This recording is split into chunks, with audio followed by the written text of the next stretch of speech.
여러분 안녕하세요. 네 번째 운명입니다. 11월 7일 방송을 시작하겠습니다. 지금 시간이 밤 10시예요. 비트코인은 0.37. 어제 큰 폭의 상승이 나오고 현재 살짝 보합권. 에너지 응축 중이죠. 물량 소화 과정을 또 거쳐야 될 겁니다. 이더리움은 3.89. 약 4% 가까운 상승이 나오고 있습니다. 이게 제가 바랬던 모습이죠. 허나 중요한 건 하루 이틀 갖고는 역부족이야. 연속적으로 거래량이 실리면서 이더리움의 상승폭이 나와줘야 얘가 이번 알트코인의 시즌에 키를 가지고 있다. 어제 방송 돌려보세요. 제가 최근 들어서 무슨 말을 했는지. 얘가 다음 버블의 중심에 있다. 그동안 가격을 뻥카를 쳤죠. 가격을 밀어놓고서 이 바닥권에서 블랙락을 비롯한 대규모 기득권들이 저는 매집을 했다고 확신하고 있습니다. 얘가 없으면 블록체인 인프라 자체가 구동이 어려워. 오랜 시간 동안 2015년 이후로 스마트 컨트랙트 인프라를 깔아왔어. 스테이블코인, 기업용 블록체인, 대체 불가능하다는 거. 더불어서 새로운 통화 시스템에도 이더리움의 블록체인이 사용되게 된다는 거. 중요한 의미를 갖고 있습니다. 얘 또한 짧지 않은 기간 동안, 물론 XRP에 비하면 세 발의 피죠. 가격으로 속여왔었어. 얘는 6년이 넘는 기간 동안 속여왔었죠. 얘는 끝판왕입니다. 1.70. 살짝 선방하고 있죠. 물론 선방이란 말이 어울리지 않을 수 있습니다. 얘는 다음 문명의 대장입니다. 비트코인, 이더리움, XRP. 섹터별 대장 코인. 얘가 새롭게 태어나는 바로 노다지. 일명 새로운 금강이라고 표현을 드리겠습니다. 자, 그러면 이더리움의 상승이 중요하다고 말씀을 드렸는데요. 이 도미넌스가 보면 도미넌스가 살짝 내려왔죠? 비트코인 도미넌스가 최근 들어서 상승이 계속 나왔었어. 최근 들어서 조금 떨어졌죠. 그런데 이게 좀 더 떨어져야죠. 떨어질 때 이더리움이 상승이 나오면서 본격적으로 시즌이 도래할 수가 있다는 거. 이는 곧 자산시장의 마지막 버블과 맞물려 있습니다. 이 버블이 내년 하반기 기준점 짧지 않다는 거. 지금 그 신호가 계속해서 나오고 있다는 거. 이전 바이든 정부 아직 끝나지가 않았죠? 그 기조와는 확연히 다르다는 거. 왜 그럴까요? SEC 위에 미국 백악관이 있죠. 백악관 위에 그림자 정부가 있습니다. 달러와 유로와 걔네 프린터계의 주인장과 함께 전세계 패거리가 만들었던 그 시스템이 있죠. 그동안 SEC를 통해서 시스템을 조절해 왔어.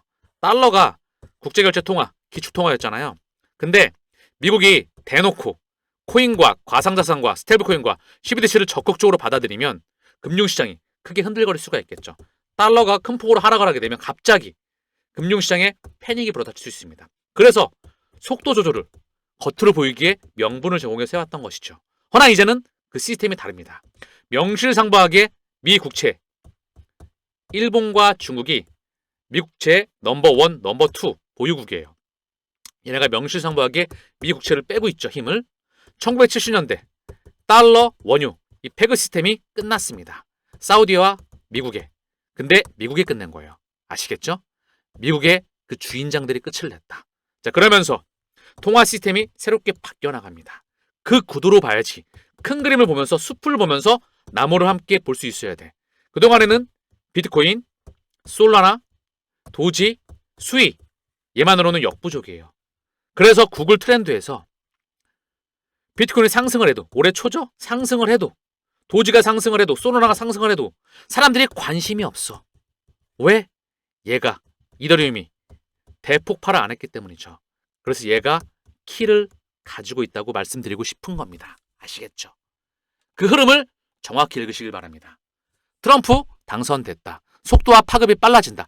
해리스가 되더라도 방향성에서는 바뀌는 게 없다. 이미 그 기조와 흐름은 확연히 정해졌던 것이다. 이더리움 몬스터랠리 진입 가능성이 있다. 반에크이면 이더리움 여전히 저평가 상태. 많이 싸죠. 알트코인 시즌이 다가오고 있다. 그 기조가 보이시죠? 미국 이더리움 현물 ETF 5,230만 달러가 수입 유입되었다. 피델리티가 2,690만 달러, 그레이스케일에서 2,540만 달러가 수입 유입되었다. 자, 그레이스케일, 이게 중요한 거죠. 그레이스케일의 물량을 블랙락과 피델리티가 쪽쪽 빨아먹어왔어. 그레이스케일이건 블랙락이건 피델리티건 저는 한 몸으로 보고 있습니다. 결국 창구만 바꿨던 거야. 창구로 바꾸는 작업이 완료가 됐을 때, 즉 얘네가 물량 매집이 완료가 됐을 때 이들의 상승이 나오게 된다. 그때 미디어가 제대로 동반되겠죠. 얘네 미디어가 움직이면 전 세계, 대한민국 예를 치면 대한민국에 3사 있죠? 조선, 중앙, 동아, 여기에 한국경제, 뭐 기타 등등 모든 미디어가 동원되겠죠. 얘네 미디어가 바로 이들의 미디어를 거의 보고 베꼈습니다. 그리고 살짝 첨부해서 이게 대중들에게 전달이 되죠. 감이 오시나요? 그럼 대중들은 이걸 또 필터링할 수 있는 능력 자체가 드물어. 여러분들은 필터링할 수 있는 능력이 있으셔야 되겠죠? 그래야 속지 않습니다. 저도 그동안에 수백, 수천 번 속았어. 한 10,000번에 가까이 속았던 것 같아. 그러면 많이 속았으니까 현상을 볼 수 있겠죠? 현상을 볼 수 있어야 본질을 볼 수 있습니다. 본질을 볼 수 있어야 마라톤을 완주할 수가 있다는 거. 대선 결국 지나가는 과정에서는 작은 이슈일 뿐이야. 큰 파동이 일어나고 있다는 거. 그게 중요하다는 겁니다. 리플의 CEO 브래든 뉴스가 직접 말을 하고 있습니다. 트럼프 취임 첫날에 SEC 위원장 해고해야. 그래서 게리 겐슬러의 후임자로서 크리스토퍼 진칼로 전 CFTC 상품거래 위원장, 브레안 브룩스 전 통화감독청장 대행, 댄 갤러거 전 SEC 위원 등을 제안하였다. 밑에 보면 중요한 말이 또 나오는데요. 트럼프 행정부가 XRP와 비트코인이 받은 명확성과 마찬가지로 이더리움과 같은 주요 암호화폐를 정의해야 할 필요성을 강조하였다. 규제 투명성은 이더리움을 증권으로 분류하는지 여부를 다룰 것이며 이는 업계 내에서 여전히 엇갈리는 주제입니다. SEC가 이더리움 ETF를 승인했음에도 불구하고 규제 기간은 이더리움이 증권이 아니라고 공개적으로 선언하지 않았습니다. 냄새가 좀 나시죠? 그쵸? 직접 브래든 뉴스 트위터에서 XRP와 비트코인이 마찬가지로 이더리움은 증권이 아니라는 점을 명확히 알 수 있을까요? 자, 이게 지금의 상승장과 맞물려 있습니다. 자, 그들의 설계도와 맞물린다는 거. 이게 시나리오 1과 맞물린다는 겁니다. 그래서 제가 말씀드렸죠? 이더리움이 키를 가지고 있다. 친암호화폐 의원 250명 이상이 미국 의회 입성을 확정지었습니다. 자, 그러면 암호화폐는 상품이다. 이게 21세기 혁신 법안이라고 하거든요. 이게 그동안은 상당히 보수적이었던 법안이었어. 그래서 이제는 공화당이 상원을 이미 잠식했어. 행정부도 잠식했어. 하원 또한 잠식할 확률이 높아. 그래서 21세기 혁신 법안, 이거는 상당히 그냥 암호화폐, 약간 친화적인 보수적인 법안이었어. 암호화폐가 너무 죽이니까 행정부와 함께 조금은 화해하자는 분위기에서 상당히 보수적으로 만들었던 법안이야. 근데 이거를 폐기시키고 아예 완전히 통칭 친암호화폐 법안을 다시 만들어서 거대 흐름을 만들어보자. 이 이야기가 나오고 있습니다. 지금 의회 친암호화폐 250명 이상이 미국 의회 입성을 확정지었다. 이게 바로 기조가 바뀐다는 거. 상원이건 하원이건 행정부건 사법부이건 또는 그 어디 쪽이건 간에 그들이 만들어가는 기조에서 벗어나지 않습니다. 이제는 그 기조가 흐름이 바뀐다는 거. 그게 핵심 맥락입니다. 맥을 짚어야 되겠죠.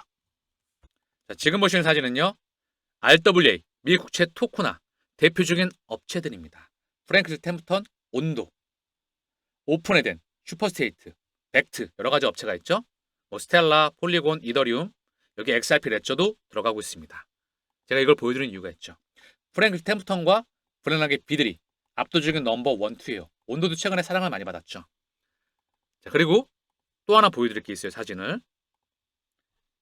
아마존 웹 서비스가 세계 클라우드 1위, 마이크로소프트 애저가 2위, 구글이 3위, 오라클이 4위, IBM이 5위, 세일포스가 6위입니다. 자, 그러면 다시 한번 국채가 토코나가 되죠.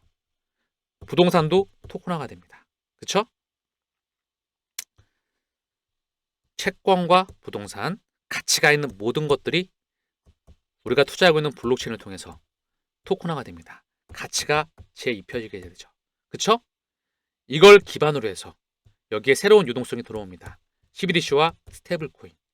막대한 유동성이 새로 들어오게 되죠. 그리고 이걸 담보로 해서, 이거를 기초 담보물로 해서 새로운 신용 창조 시스템이 구축 중이에요. 실제로 ABS, 이게 SBI와 함께 진행 중이다. 자산, ABS, 이게 파생 상품이거든요. MBS, 주택 모기지 저당 주권, CDO, CLO 전부 다 파생 상품이라는 거. 즉 새로운 신용 창조 시스템을 만들어 나가고 있다. 그리고 이 만들었던 시스템을, 데이터잖아요. 전부 다 데이터죠. 데이터의 가치를 입혔던 게 블록체인입니다. 이걸 저장할 수 있는 클라우드가 필요하겠죠. 그쵸?